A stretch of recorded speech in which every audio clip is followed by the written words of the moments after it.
नमस्कार. आज आपण संचित प्रारब्ध आणि क्रियामान हे नक्की काय आहे हे पण स्केचच्या माध्यमातून आज आपण समजून घेणार आहोत. आपल्याला मनामध्ये कन्फ्युजन असतं की हे संचित म्हणजे नक्की काय आणि प्रारब्ध आपण घेऊन जन्माला येतो एवढं ऐकलं असतं, परंतु हे प्रारब्ध नक्की काय आणि मग त्याच्यात क्रियामान कर्म म्हणून एक शब्द येतो, त्याचा नक्की अर्थ काय. तर आज आपण हे स्केचच्या माध्यमातून समजून घेऊया की आता आपण इथं एक चित्र काढलेलं आहे की ह्याला आपण इथं संचित म्हटलेलं आहे, इथं प्रारब्ध म्हटलेलं आहे आणि इथं हे जीवन आहे. आणि ह्या ज्या काही रेषा काढल्या तर इथं प्लस मायनस जे दाखवलं आहे ते आपण अशा संदर्भात समजून घेण्याच्या दृष्टीनं मी आज स्केच काढलेलं आहे की आपले ह्या ज्या काही चार आपण रेषा दाखवलेल्या आहेत त्याच्यामध्ये प्लस मायनस जे दाखवलं आहे हे आपले गतजन्म आहेत.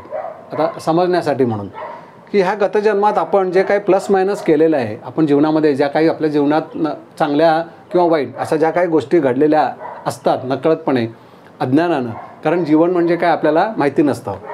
मग जीवन जगत असताना जे काही आपण इतरांना अनुभव देतो त्या परत्वे आपल्याला अनुभव मिळत असतो एवढं ऐकून माहिती असतं, परंतु ते जे काही प्लस मायनस आहे ते कुठंतरी स्टोअर व्हावं लागतं. तर त्याची अशी योजना त्या परमेश्वराची त्या विश्वविधात्याची आहे की त्याला त्यांनी संचित असं नाव दिलेलं आहे. त्याला आपण क्लाउड स्टोरिंग म्हणतो आपण आता विज्ञान युगामध्ये, की जसा आपला जो डाटा असेल तो स्टोअर होतो कुठेतरी एका मोठ्या सर्व्हरमध्ये, तो क्लाउड स्टोरिंग म्हणून आता कॉम्प्युटर वापरणाऱ्यांना तो शब्द माहिती असतो, की जेणेकरून आपलं जे काही कर्म आहे ते कुठेतरी साठवलं जातं. ती बँक म्हणजे त्याला आपण संचित म्हणतो, म्हणून इथं प्लस आणि मायनस दाखवलेलं आहे. हे गतजन्माचा तो आपला साठा आहे, आपला जो काही हिशोब आहे की जे काही आहे प्लस मायनस ते सगळं इथं स्टोअर्ड आहे. मग तो जो कोणी जीवात्मा आहे, आपण ह्याच्या अगोदर तो विषय समजून घेतला आहे, तो जीवात्मा त्याच्याभोवती जे काही वलय आहे त्याच्यात जो विषय आहे तो संपवण्याकरता त्याला इथं जन्माला यावं लागतं. तिथं त्याच्या असं लक्षात येतं की आपल्या भोवती जे काही कर्मवलय आहे त्याच्यात प्लस मायनस अनेक गोष्टी आहेत, म्हणजे त्याचा अनुभव घ्यायचं शिल्लक राहिलेला आहे किंवा अनुभव घेतल्याखेरीज पुढली अवस्था काही प्राप्त होणार नाही, म्हणून तो जन्माला येतो. मग येताना काहीतरी त्याला आणावं लागतं ना, प्लस मायनस ज्याचा अनुभव घ्यायचा आहे तो, ते जे आणतो त्याला प्रारब्ध म्हटलेलं आहे. ते इथं प्लस मायनस दाखवलेलं आहे. ते प्रारब्ध घेऊन तो येतो, मग इथं जीवन चालू होतं. जेवढं आणलं आहे तेवढं संपलं की आयुष्य संपून जातं. मग ते किती का असू दे, एखादा आपण बघतो ना जीवनामध्ये एखादा मनुष्य अगदी 20-25 वर्षच जगतो किंवा 50-60 वर्ष जगतो, किंवा 70-80 किंवा 100, म्हणजे आपण 100 एक टार्गेट म्हटलेलं की हायेस्ट आपण 100 एक सरसकट म्हणत असतो. तो जो जीवनाचा प्रवास आहे त्या जीवनाच्या प्रवासात जेवढं प्रारब्ध आणलं आहे त्याप्रमाणे त्याला त्याचा अनुभव घेत असतो. तो म्हणजे स्वतः घेतो आणि इतरांनाही देतो, त्याच्यात अनेक गोष्टी येतात. आणि मग क्रियामान कर्म. आता क्रियामान कर्मामध्ये लोकांचं कन्फ्युजन असतं की नक्की कशाला म्हणायचं क्रियामान कर्म. तर क्रियामान कर्म म्हणजे आपण सकाळपासून संध्याकाळपर्यंत जे काही कर्म करतो त्याला क्रियामान कर्म असं म्हणतात.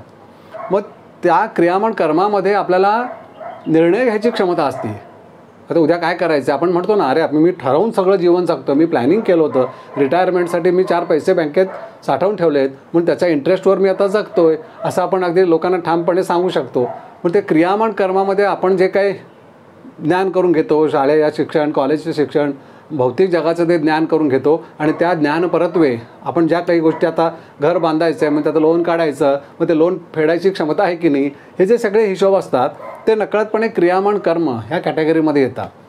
आणि ते कर्म करत असताना इथं एक गोष्ट फार महत्त्वाची घडत असते खरं म्हणजे बॅकग्राऊंडला, म्हणजे प्रारब्ध आहेच आहे. प्रारब्धाप्रमाणे जीवनात घटना घडतच आहेत, कधी प्लस आहेत कधी मायनस आहेत, म्हणून इथं plus minus plus minus plus minus दाखवलेलं आहे की जीवन चालू आहे. ते जीवनामध्ये इथं काही गोष्टी चांगल्या घडतात, काही वेळेला प्रॉब्लेम येतो, पुन्हा चांगल्या घडतात, पुन्हा काहीतरी प्रॉब्लेम येतो, पुन्हा काहीतरी चांगलं घडतं, पुन्हा प्रॉब्लेम, हे असं कमी अधिक हे जीवन चालू आहे. हे आलं कुठून? प्रारब्धातून. प्रारब्धात आलं कुठून? संचितातून. संचितात आलं कुठून? गतजन्मातून. असा हा प्रवास आहे, अशी ही सायकल आहे. इथं गतजन्मात नकळतपणे जे निर्माण केलं आहे ते संचितामध्ये स्टोअर होतं, तिथून ते प्रारब्धामध्ये ट्रान्सफर होतं आणि तिथून आपल्याला जीवनामध्ये अनुभव म्हणून मिळतो. क्रियामान कर्म हे आपण डे टू डे लाईफमध्ये समजून जगा. जीवन आपल्याला सद्गुरू म्हणत असतात, जीवन समजून जगा, जीवनात काय साध्य करायचं याचं ज्ञान करून घ्या. ह्याला किती महत्त्व आहे ते आपल्याला कळतं, कारण आपण क्रियामान कर्म करत असताना जर का आपण ज्ञान करून घेतलं हे जीवन म्हणजे काय.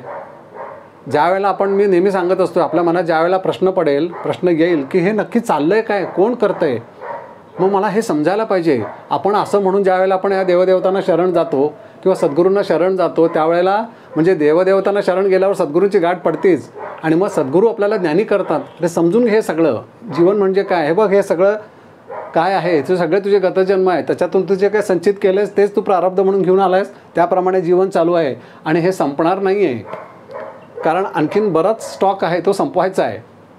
मग काय केल्याने तो संपेल? किंवा मग आता आपण चांगलं जीवन येण्याकरता म्हणून आपण प्रार्थनेत रोज वाचतो की नाही, पुढील जन्मांची तरतूद ह्याच जन्मी अतिप्रयत्नाने आपल्याला करायची आहे. मग आता पुढील जन्मांची तरतूद करणं आपल्या हातात आहे, म्हणजे ह्या क्रियामन कर्माच्या हातात आहे. प्रारब्धाप्रमाणे जीवन घडणारच आहे. आपण प्लस मायनस आलं की एकदम प्लस आलो की आपण एकदम हुरळून जातो की बघा माझ्यामुळे तिथं अहंकार चढतो, बघा माझी क्षमता आहे, मी हुशार आहे म्हणून मला एवढं चांगलं काहीतरी प्राप्त झालं. मग मायनस झाल्यावर आपण एकदम हताश होतो, काहीतरी अशा आगतिक घटना घडली की आपण घाबरून जातो, अरे बापरे हे माझ्या जीवनात असं काय घडलं, मग मी कुणाला काही त्रास दिला नव्हता, मी काही पाप केलं नाही या जीवनामध्ये. अरे पण पाप केलं, पाप पुण्य हा सगळा हिशोब आणलेला आहे ना येताना, ते माहिती नसतं. प्रवास कुणाचा आहे? सूक्ष्म देहाचा आहे. आपण स्थूलमानाने जीवन जगत असतो आणि एकमेकांच्याकडे बघून जीवन जगत असतो, त्यामुळे आपल्याला कळत नाही की काय चाललेलं आहे. आपण जे काय प्लस मायनस आणलेलं आहे ते आपणच निर्माण केलेलं आहे इथं अनेक जन्मामध्ये. तेच आपण इथं संचितातून प्रारब्ध परत्वे आपल्याला जीवनामध्ये आणलेलं असतं आणि त्याचा आपण अनुभव घेत असतो. परंतु प्रत्येक जीवनामध्ये क्रियामान कर्म करत असताना नकळतपणे आपल्याला ज्ञान करून घ्यायची पॉसिबिलिटी, चान्स असतो की हे सगळं काय चालू आहे. मग त्याच्याकरताच हे आपण ज्याला ईश्वर म्हणतो, आपण तो याच्या अगोदर सगळा स्केचमधून विषय समजून घेतला की ते जे वलय जी काही आहेत त्याला आपण स्थूल, सूक्ष्म आणि कारण हे आपण मागच्या भागात समजून घेतलं की जे काही कारण आहे ते ईश्वर आहे, विश्वाचं उत्पत्तीचं कारण, त्याला आपण ओंकारातून विश्वाची निर्मिती झाली. मग त्या कारणाच्या परत्वे ह्या सगळ्या गोष्टी चालू आहेत. पण तिथं नियम आहे, त्यालाच कर्माचा सिद्धांत म्हणतात, की जेणेकरून ह्या क्रियामान कर्म करत असताना आपण जर का समजून घेतलं ह्या सगळ्यातून आपण बाहेर येऊ शकतो. म्हणून एक इमॅजिनेशनच्या दृष्टीतनं की बाबा हे असं आहे, कळावं म्हणून आता हे चित्र काढलेलं आहे की हे गतजन्म आहेत, त्याच्यात प्लस मायनस हे नकळतपणे आपल्याकडून झालेलं असतं, ते कुठेतरी स्टोअर्ड होतं, ते त्याला स्टोरेजलाच आपण संचित म्हणतो आणि त्याच्यातून प्रारब्ध आणलेलं आहे आणि त्या परत्वे हे जीवन आपल्याला म्हणजे आत्ताचा जन्म आहे हा. आणि त्यामध्ये इथं प्लस मायनस गोष्टी चालू आहेत. पण त्याच्यात जे काही क्रियामान कर्म म्हणजे काही सरळ रेख दाखवली आहे ते आपलं सरळ जीवन चालू असतं. त्यावेळेला आपण जर का ज्ञानी झालो तर ह्या सगळ्यातून आपली सुटका होऊ शकते. मग त्याच्याकरता आपल्याला ज्ञानी करण्याकरता सद्गुरू भेट ही होत असती. आणि ती जर का इथं गतजन्मात झाली असेल म्हणजे तो एक विषय याच्यामध्ये ॲडिशनल ॲड करतो की कुठल्या तरी जन्मात आपण कुणाच्या तरी माध्यमातून गुरूंच्याकडे गेलो असतो, काही ना काहीतरी कारण परत्वे, परंतु आपण विसरलो असतो. सद्गुरू विसरत नाहीत. सद्गुरू कुठून आलेले आहेत? ब्रह्म या अवस्थेतून आलेले आहेत, ज्याच्यामध्ये हे सारं विश्व कार्य करत आहे. ती जी ब्रह्म अवस्था आहे त्या ब्रह्म ह्या अवस्थेतून सद्गुरू आलेले असतात. त्यामुळे त्याला माहिती आहे आपले किती जन्म झाले तरीसुद्धा हा विसरणार आहे, पुन्हा काहीतरी नको असलेलं कर्म करणार, पुन्हा स्वतःला अडकवून घेणार. परंतु ते पाठीशी असतात, ते बघत असतात कधीतरी माझी आठवण येईल. मग असंच आपण जीवन जगत असताना जशी आपल्याला सगळ्यांना आठवण आली की अरे गुरु हेच महत्त्वाचे आहेत, की गुरुच आपल्याला ज्ञानी करून ह्या सगळ्यातून सोडवतात. मग आपण नकळतपणे त्यांच्या चरणाशी जातो, त्यांनी दिलेली साधना करतो आणि मग आपल्याला पुढली अवस्था म्हणजे मुक्त अवस्था आपण प्राप्त करून घेऊ शकतो. म्हणजे प्रत्येक जीवनामध्ये पॉसिबिलिटीज आहेत. परंतु आपण क्रियामान कर्म करत असताना जागृत झालो, हे जीवन म्हणजे काय संपून जाणार आहे एक दिवशी. मग हे सगळं प्रत्येकाचं कमी अधिक काय आहे आपल्याला, आपण बरेच जण लोक बोलत असताना ऐकत असतो की हे असं काही नसतं आणि मग प्रत्येकाची जीवनं सारखी पाहिजे होती. कारखान्यातून तयार झालेल्या काही वस्तू एकसारख्या असतात, तसं नाही आहे ना माणसाचं जीवन, एकसारखं नाही आहे. प्रत्येकामध्ये कमी अधिकपणा आहे. प्रत्येकाचा इथून एक्झिट पॉईंट हा वेगळा आहे. काही जण अगदी 40-50लाच एक्झिट होतात, काही जण 70-80, काही जण 100 वर्ष जगतात. काहींच्या जीवनात कायम दुःख आहे, काही जणांच्या जीवनामध्ये कायम प्रगती आहे. काहींचं जीवन संमिश्र आहे, कधी कधी एकदम दुःख आहे, कधी कधी चांगलं येते, पुन्हा काही दुःख आहे. हा जो डिफरन्स आहे ह्याची कारणं कुठं आहेत? तीच सगळी आपण या संचितातून आणलेली प्रारब्धाच्या माध्यमातून आपण इथं आणलेली असतात आणि तसा आपण अनुभव घेत असतो. आपण जसा इतरांना अनुभव दिला आहे तसा आपण घेत असतो, तसा घ्यावा लागतो. हा सृष्टीचा नियम आहे, ह्यालाच कर्माचा सिद्धांत म्हणतात. तो नियम फिक्स आहे. तुम्ही जन्म कितीही घ्या. आपण म्हणतो की हिंदू धर्म हा सनातन, हा अतिशय सगळ्यात जुना धर्म. परंतु किती वर्ष झाली? श्रीकृष्णाने भगवद्गीता सांगून 5000 वर्ष झाली. अद्वैत वेदांत उपनिषद 7-8 हजार वर्षापूर्वीच्या आहेत. आपण अनेक गोष्टी ऐकत असतो, मोठमोठे संत सांगत असतात. परंतु म्हणजे ह्याचा अर्थ आपले किती जन्म झाले? प्रत्येक जन्मामध्ये भगवद्गीता आणि वेदांत उपनिषदं होतीच, आपण ती समजून घेतली का? नाही घेतली. समजून घेतली असती तर आपण इथलं जन्माला यायचं कारणच शिल्लक राहिलं नसतं, असं सद्गुरू सांगतात. हे समजून घ्यायचं आहे. आपण समजून घेतलं नसल्यामुळे आपल्याला पुन्हा पुन्हा जन्माला यावं लागतं आहे आणि जीवन म्हणजे काय कळत नाही. मग प्लस मायनस ह्याच्यामध्ये आपण अडकत जातो. आता सगळ्यात महत्त्वाचा प्रश्न असा येतो की हे सगळं संपणार कधी? वेदांत उपनिषदं सांगतात हे सगळं काय चालू आहे, हे सगळं मायाजाळ कसं आहे हे जर का समजून घेतलंस तर तू सटकन हा सिनेमाच बंद करू शकतोस. इतकं समजून घेण्यासारखं आहे उपनिषदांमध्ये की हे सगळं काय चालू आहे आणि हे सगळं पुनरावृत्तीच होती. या पुनरावृत्तीतच आपण अडकलो आहे. इथंही कळत नव्हतं आणि इथंही कळत नाही आहे. तर आता कळून घ्यायचं की सगळं काय चालू आहे. ह्याच्यात अनुभवणारा साक्षी एकच खरा आहे, बाकी सगळं भ्रांतिजन्य आहे. उपनिषदं किती महत्त्वाची आहेत हे आपल्या लक्षात येतं. उपनिषदात म्हटलेलं हे सगळं काय चालू आहे ह्याच्यामध्ये अनुभवणारा तू एकटाच आहेस. अनुभवणारा म्हणजेच ते ब्रह्म आहे.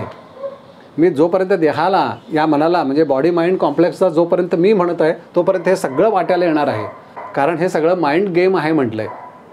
कारण आपण पुन्हा तसं काहीतरी करतो आहे, पुन्हा तसा अनुभव घेतो. हे सगळं आणि अनुभव दुःख कुणाला होतं आहे? अनुभव आपण जीवनाचा कशात घेतो? माइंडमध्ये घेतो. आपण विषय समजून घेतला आहे की हा जो देह आहे हा फक्त ऑर्डर मान्य करतो. माइंडमध्ये एखादा विचार आल्याशिवाय देह हा कार्य करू शकत नाही. म्हणजे देह हे इन्स्ट्रुमेंट आहे. हे प्रत्येक जन्मामध्ये आपल्याला ते इन्स्ट्रुमेंट मिळतं.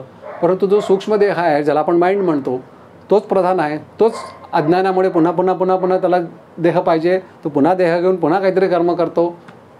ह्या सगळ्यात माइंड गेम काय आहे हे कळालं पाहिजे.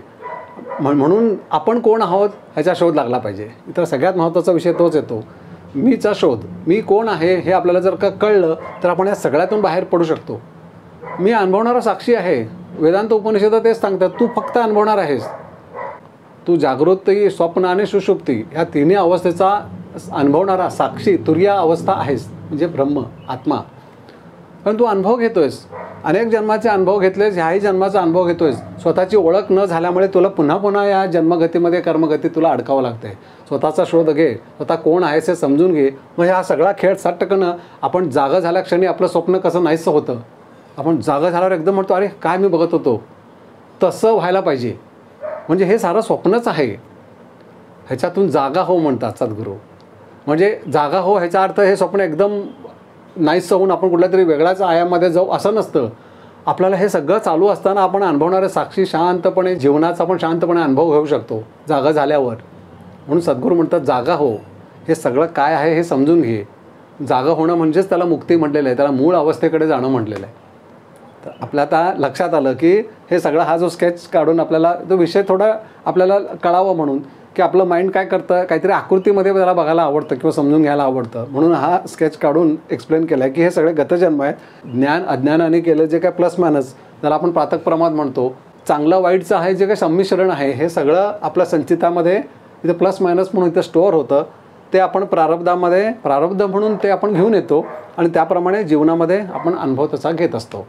आणि असं हे संचित हे जीवनात जर का आपण ज्ञानी झालो नाही तर संचितात ही वाढ होत असते. हा सगळ्यात एक महत्त्वाचा पॉईंट आज आपण समजून घेऊया आणि आजचा हा भाग आपण इथं थांबवूया. की ह्या जीवनात समजा काही ज्ञान झालंच नाही. आपण बघतो समाजामध्ये अनेक लोक काहीच समजून घेत नाही, जीवन आहे तसं जगायचं आहे फक्त. मग अशांचं काय होतं, इथं अज्ञान आहे. त्यामुळे इथं जे काय आपण अहंकार आहे ना, मला जास्ती आणखीन पाहिजे, कारण आपण इतरांच्याकडे बघून जगतोय. त्याच्याकडे आहे माझ्याकडे नाही, मग मी काहीतरी करून मिळवणार. मग माझी क्षमता असू दे नसू दे तरी मी मिळवणारच. मग त्यावेळेला नकळतपणे अविचाराची निर्मिती होती. मग ती जी काय निगेटिव्हिटी आहे, मग ती निगेटिव्हिटी वाढली की नकळतपणे कुणाला तरी त्रास देऊन, कुणाकडून तरी ओरबाडून घेऊन अशा पद्धतीचं जे काय कर्म केलं जातं ते मायनस म्हणून नकळतपणे हितं संचितामध्ये पुन्हा ते ॲड होतं. म्हणजे हे संचित सद्गुरू म्हणतात हे संचित तुमचं आधी एवढं होतं ते आता वाढून एवढं झालं आहे आणि हे वाढतच चाललं आहे. हे वाढतच जाणार आहे जोपर्यंत इथं आपण ज्ञानी होत नाही तोपर्यंत. इथं जर का आपण ज्ञानी झालो तर हे पटापटा कमी व्हायला लागतं. उपनिषदं म्हणतात तुला ज्या क्षणी कळेल हे सगळं मायाजाळ हा सगळा सिनेमा चालू आहे, तू कोण आहेस हे समजल्या क्षणी हे सगळं नाहीसंच होऊन जाईल म्हटले त्यांनी, जळून जाईल म्हटलेलं अक्षरशः. इतकं आपल्याला विषय समजून घ्यायचा आहे. आपल्याला कल्पना यावी म्हणून हे सगळे छोटे छोटे एपिसोड करून मी सद्गुरूंच्या कृपेने सांगायचा प्रयत्न करतो आहे. सद्गुरूंचीच ही प्रेरणा आहे की विषय समजून घे आणि समजावून सांग, म्हणून मी तो सांगायचा प्रयत्न करत आहे. नमस्कार.